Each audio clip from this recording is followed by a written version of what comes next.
Je détestais sortir dehors parce que je voyais le regard des gens. Les gens m'arrêtaient dans la rue pour me demander si j'étais handicapée, si c'était à vie, de naissance, machin. Ils posaient plein de questions. C'était très déplacé.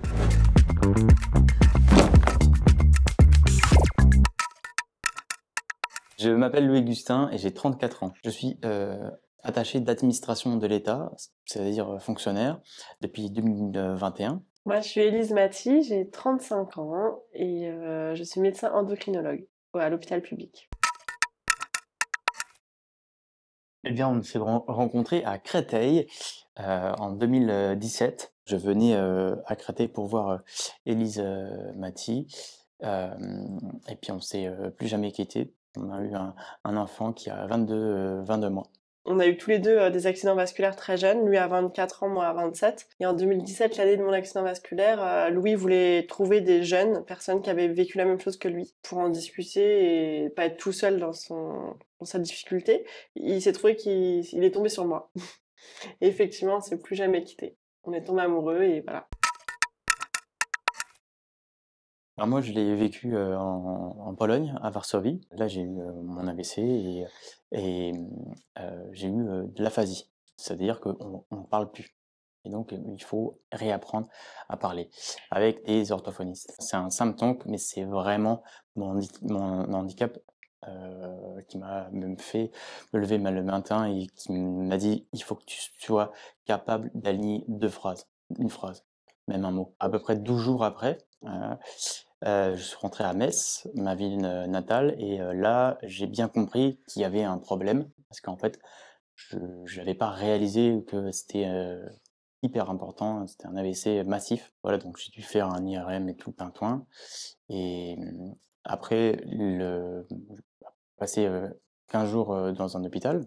Et après, j'ai fait un long séjour pendant 1 an et demi dans un centre de rééducation où je faisais notamment de l'orthophonie 3 fois par semaine. Et puis moi je parlais tous les jours avec mes parents, ma famille, mes amis. C'était vraiment très très dur. Et moi, en fait, j'étais étudiante en médecine et je me préparais pour le marathon de Paris. Et je suis tombée un matin d'entraînement, en fait. Et j'ai tout de suite été hospitalisée parce qu'il y a une dame qui m'a trouvée par terre et qui a appelé les pompiers. Je suis restée 3 mois en hospitalisation, donc j'ai mal vécu évidemment l'AVC. Parce que je me suis retrouvée en fauteuil roulant du jour au lendemain. 27 ans, je courais le marathon, j'étais étudiante en médecine, donc j'avais un peu une vie parfaite, on va dire, comme toute jeune fille de 27 ans. Et voilà, donc drame dans ma vie. J'ai très mal vécu, mais j'ai été soutenue par ma famille, mes parents, ma sœur. Et puis plusieurs mois plus tard, j'ai rencontré Louis, donc qui m'a beaucoup aidée.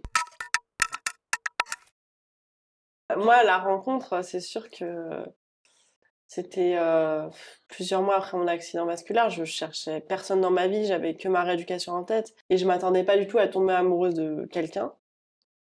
Et Louis est rentré dans ma vie sans prévenir. Et Et puis il a jamais voulu repartir. Moi, je l'ai jamais laissé repartir non plus. Mais ouais, ça a été finalement une lumière. Et moi, vu qu'il avait eu son accident avant moi, il a pu me montrer qu'en fait, il pouvait faire plein de choses, que la vie s'arrêtait pas en sachant que moi je parlais beaucoup moins bien que ouais, maintenant. quand Quand je tu l'ai m'as rencontré. rencontré, c'était en 2017. Ouais, C'était, il y a 3 enfin, ça faisait 3 ans que j'avais eu ouais, ça mon faisait 3 AVC, ans, ça faisait genre c'était 7-8 ans. vraiment pas comme maintenant. Moi, je réponds à cette question parce que je trouve que lui, il en avait rien à faire du regard des autres. Moi, je trouve que de mon point de vue, quand je l'ai rencontré, j'avais l'impression que sa démarche, il s'en foutait. Enfin, et que moi, à l'époque, je marchais beaucoup moins bien que maintenant. Pour moi, c'était vraiment horrible de sortir dehors. Je détestais sortir dehors parce que je voyais le regard des gens. Les gens m'arrêtaient dans la rue pour me demander si j'étais handicapée, si c'était à vie, de naissance, machin. Ils posaient plein de questions. C'était très déplacé. Et moi, quand j'étais dans la rue, je pleurais. J'envoyais un message à Louis, je me souviens en disant, mais on m'a encore arrêté dans la rue pour me dire ça. Enfin, j'étais au bout de ma vie. Moi, je pense que je l'ai beaucoup moins bien vécu, le regard des gens, que lui. Mais peut-être que c'est un ressenti que j'ai et qui est pas vrai, hein, je sais pas. Après moi, j'ai eu, l'aphasie. En fait, encore une fois, je ne disais plus rien. J'ai dû réapprendre. Donc ça m'a permis, de me dire: «De toute façon, tu vas pas parler et donc de toute façon, tu vas aller le droit devant toi. Tu vas Mm. pas savoir de demander, ton pain, mais il faut que tu demandes, coûte que coûte». Et puis ça m'a permis d'aller de l'avant. Mais par contre, j'étais un petit peu, avant mon AVC, j'étais un petit peu, Timide. timide, ouais. Moi, bah, du coup, j'ai été arrêtée pendant moins 1 an et demi et j'ai repris mon master 2 de recherche, 1 an après. Non, 1 an après. J'ai repris le travail 1 an après, mais à temps partiel au départ. Petit à petit, j'ai augmenté, j'ai repris mon internat de médecine et j'ai passé ma thèse de médecine en 2019 et donc 2 ans après, j'avais terminé mes études. Pour moi, c'était épuisant parce que j'avais en parallèle encore de la rééducation à faire. Donc j'étais en fait à mi-temps, mais j'avais l'autre mi-temps, j'étais à l'hôpital, donc en fait j'étais à 100%. Alors moi, j'avais fini mes études, j'avais fait du droit public et puis du droit européen à Metz, à Strasbourg et à Varsovie. D'ailleurs, j'avais un stress permanent pour trouver un autre stage parce que j'avais un stage de 6 mois. Après 6 ans d'études, on a envie de travailler, quoi. Donc, mais bon, j'ai fait mon AVC qui m'a mis au rate des pâquerettes. Donc, j'avais que une envie, c'est de travailler. En 2019, j'ai passé un examen administratif, l'Institut régional d'administration de Metz, que j'ai réussi. J'ai débuté ma formation. La formation, elle s'est bien passée. C'était 6 mois, mais en 2021, 20, il y avait mon stage qui a commencé, mais il y avait aussi le Covid-19. Et donc, ça avait tout chamboulé dans ma vie, et puis ça avait tout chamboulé aussi pour mon travail.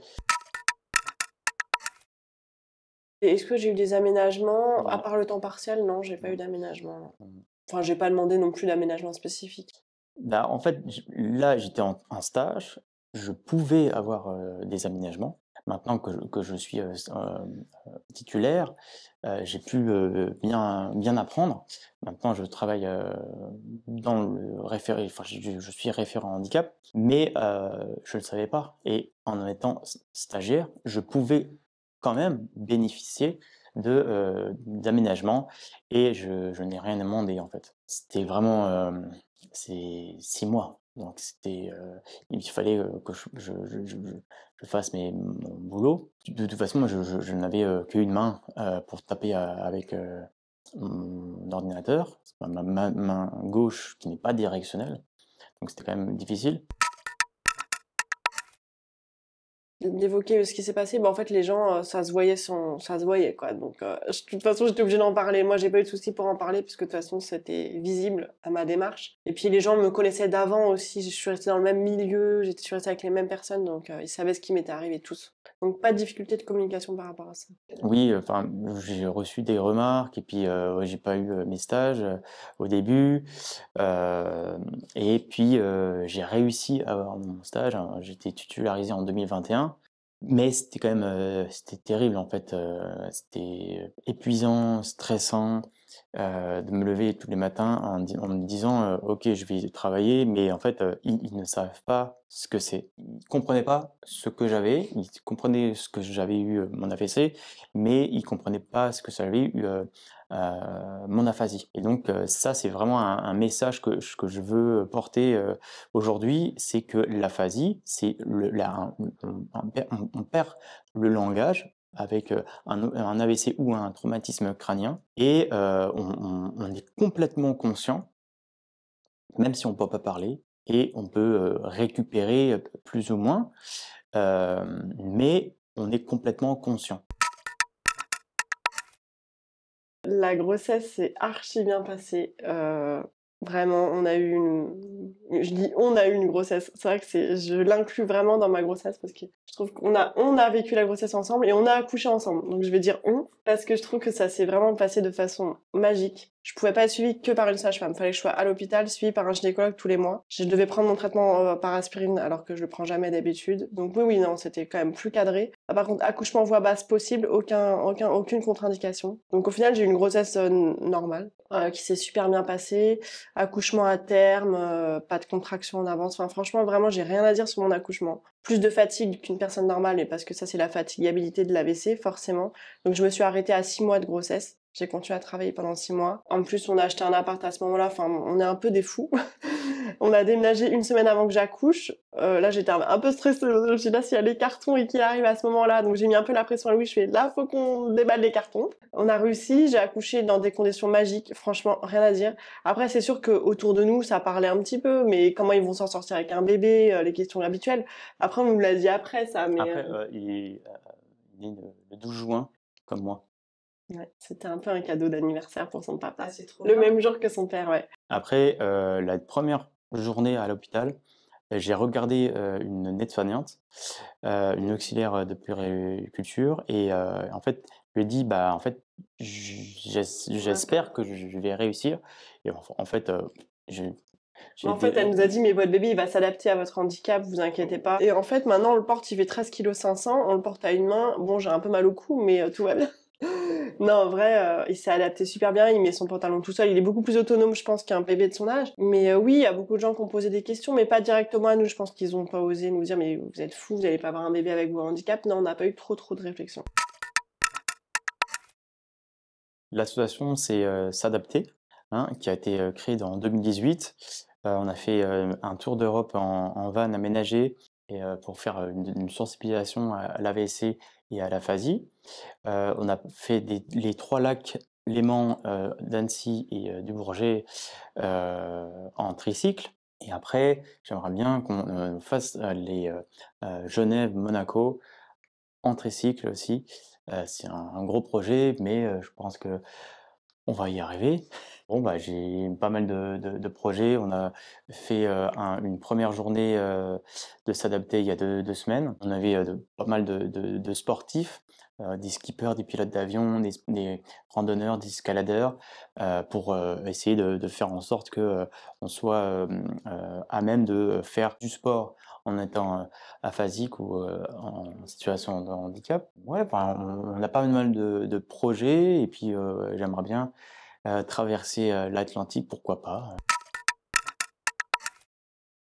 Sur internet, s'adapter, consulting.com, mon LinkedIn, Instagram, LinkedIn Facebook pour moi et Facebook pour moi. et puis, vous pouvez nous retrouver sur, francetv, .tv ou, sur, YouTube parce qu'on a fait un reportage, qui s'appelle, Élise Louis, en fait, c'est quatre reportages, de 2019 jusqu'à 2021. Et un énorme projet dont on n'a pas encore parlé, c'est la parution de notre BD chez Glénat sur notre histoire qui s'appelle AVC et la dessinatrice c'est Céline Terola. Le synopsis c'est simple, c'est nos AVC, notre histoire, notre rencontre et nos projets. On a prêté notre histoire à la dessinatrice qui a mis en scène notre histoire. Moi, je voulais juste mettre en lumière, je suis aphasique parce que personne ne sait ce que c'est, aphasie, et je veux vraiment me débattre pour faire connaître l'aphasie. Un message pour les personnes qui ont vécu un drame, quel qu'il soit, pas forcément un AVC, qu'on est tous capables de se relever d'une situation gravissime. C'est vrai que nous, notre entourage nous a beaucoup aidés, notre rencontre aussi. Et je pense que l'être humain, il a une capacité à se relever qui est importante. Entourez-vous des bonnes personnes. Se fixer des objectifs, pas à pas, et puis des petits objectifs, et puis plus loin, ça fait des gros objectifs, et donc je pense qu'on va réaliser encore des belles choses.